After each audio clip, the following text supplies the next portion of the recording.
Olá, queridos, vamos para mais um Maná Diário. Hoje eu gostaria de meditar com você a respeito de confiança e pensar se é possível a gente buscar o Senhor. É possível a gente se voltar para o Senhor quando os dias são difíceis. É possível quando surge doença, quando surge crise, quando surge falta de alimento, quando a gente olha ao nosso redor e tudo parece que um caos. É possível a gente confiar no Senhor? É possível a gente voltar o nosso coração para Ele? Querido, desses dias eu tenho meditado bastante no livro do profeta Abacuque, 3 capítulos que eu tenho lido, relido, pensado e meditado.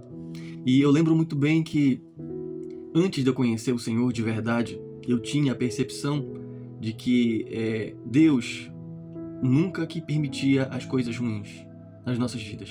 Na minha mente, as coisas ruins elas só vinham da parte do inimigo, da parte do diabo. Na minha mente, todas as coisas ruins eram permitidas porque Satanás providenciava, orquestrava, ele mandava as coisas ruins.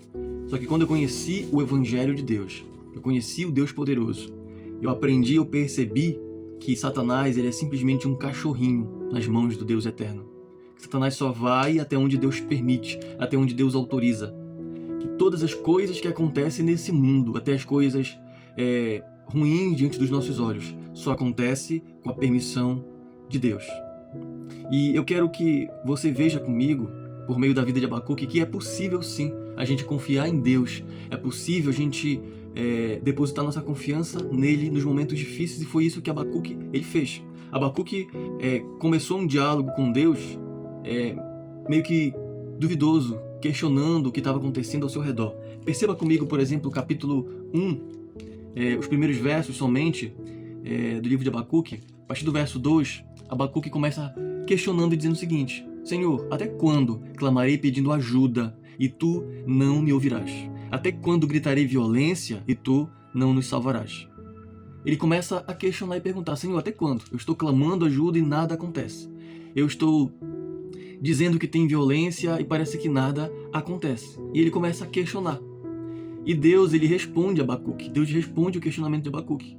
Eu penso que Abacuque talvez esperava uma resposta de Deus mais ou menos do tipo: Abacuque, calma, tá chegando a resposta, eu vou te responder, eu vou solucionar os teus problemas. Você vai perceber que a violência vai acabar, você vai perceber que a ajuda vai chegar, que o socorro vai alcançar vocês. Parece que a resposta que Abacuque queria era essa, mas não foi essa a resposta que Deus deu a Abacuque. Deus responde para Abacuque dizendo o seguinte: Abacuque, eu vou mandar os caldeus sobre vocês.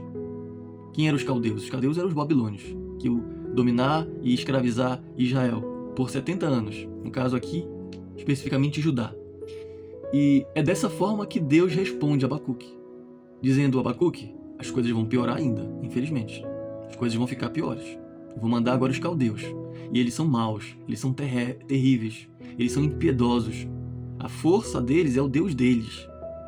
Ele responde isso a partir do verso 5 do capítulo 1. E queridos, novamente Abacuque apresenta próximo questionamento. Ele fala o seguinte: não és tu desde a eternidade, ó Deus, o meu santo? Não morreremos, ó Senhor, pusestes aquele povo para executar juízo. Tu, ó rocha, estabelecestes para sempre disciplina. O que Abacuque agora ele apresenta? Ele começa a questionar: Senhor, tu não és o Deus eterno? Aí ele diz o seguinte: sim, colocastes esse povo para poder executar o teu juízo. Aí nós percebemos que Abacuque começa a entender agora o que Deus está fazendo. Ele começa a entender que aquilo que ele estava passando junto com o povo, que por conta da desobediência do povo, era juízo de Deus, e Deus estava usando a Babilônia, os caldeus, para executar o juízo sobre o povo que viveu em desobediência por muitos anos. E mesmo Deus mandando um profeta, 2 profetas, mesmo Deus tendo misericórdia, mas eles não se arrependeram. E Abacuque, queridos, ele começa a entender aquilo que ele não estava entendendo. Ele começa a perceber que Deus ele é poderoso e que nada acontece sem a permissão dele. E nós percebemos que Abacuque ele vai continuar expressando aquilo que ele está vivendo.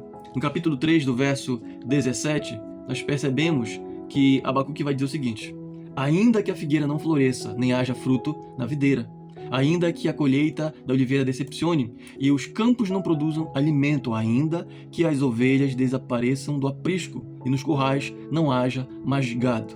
Todavia, assim eu me alegrarei no Senhor e exulto no Deus da minha salvação. Abacuque termina se curvando à vontade e ao poder de Deus, dizendo: Senhor, vai ficar difícil, vai continuar difícil, vai ficar ainda mais difícil, é isso? É isso mesmo? Eu vou clamar e as coisas não vão ser ajustadas? Ok. Aí Abacuque diz o seguinte: ainda que as coisas piorem, ainda que falte alimento, ainda que falte o suprimento, todavia eu vou continuar buscando, eu vou continuar confiando. Agora eu vou me alegrar no Senhor. Eu não vou olhar mais para as circunstâncias. Eu não vou me apoiar naquilo que está acontecendo. A minha alegria, a minha exultação vai ser o Senhor. E é maravilhoso, queridos, perceber que Abacuque, nesse processo aí, ele entende o que Deus está querendo fazer e ele se curva à vontade de Deus de maneira madura. Eu gostaria que você parasse para pensar a respeito da sua vida, como é que ela está. Talvez ela esteja desajustada, desalinhada. E eu quero que você pense comigo que ela pode ser ajustada. Você pode clamar a Deus e Ele estalar o dedo dele, Ele deu uma ordem e as coisas ajeitarem no seu casamento, na sua família, e as coisas ajeitarem na sua vida espiritual, as coisas ajeitarem em todas as áreas financeiras. Mas e se não ajeitar? E se piorar? O que você vai fazer? Você vai se desviar? Você vai culpar Deus? Você vai culpar as pessoas? Queridos, o que Abacuque nos ensina é dizendo o seguinte: mesmo que piore, eu vou confiar no Senhor. Eu vou me alegrar no Senhor. Já que eu não tenho como me alegrar no que está acontecendo ao meu redor, eu vou me alegrar no Senhor. Eu quero convidar você a pensar sobre isso, a meditar sobre isso, porque alguém que entende quem Deus é, sabendo que Ele tem planos maiores do que os nossos, nós precisamos nos curvar à vontade dEle. Nós precisamos compreender esses planos e confiar naquilo que Deus está fazendo. Eu quero que você pare e pense sobre isso. E uma última coisa, eu quero que você considere. Infelizmente, o mundo ele está ficando cada vez pior. As atrocidades, as guerras. Infelizmente, queridos, Jesus ele disse isso, que nos últimos dias aconteceriam coisas complicadíssimas, mal e a iniquidade ia se multiplicar, as guerras elas iam ser intensificadas. E é importante a gente analisar, não vai, no que se refere ao mundo, não vai melhorar, é daqui para pior. E a sua confiança em Deus, como é que ela está? Quero que você pense a respeito disso. Amém? Vamos orar? Pai bendito, Deus eterno, muito obrigado, Senhor, por mais um devocional, mais um dia.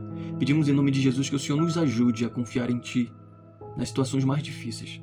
É fácil, Senhor Deus, falar que nós confiamos quando tudo está bem, quando tudo está em mil maravilhas. Agora nós realmente mostramos que confiamos no Senhor, no Teu poder, na Tua soberania, quando as coisas dificultam, quando as nossas orações aparentemente não são atendidas de acordo com o que nós pedimos, quando a violência continua aumentando. Nos ajuda, Senhor, a confiar em Ti. Nos ajuda a nos alegrar em Ti. Que a nossa força esteja no Senhor, ó Deus. Nós oramos em nome de Jesus. Amém e amém. Que o Senhor, queridos, continue nos abençoando.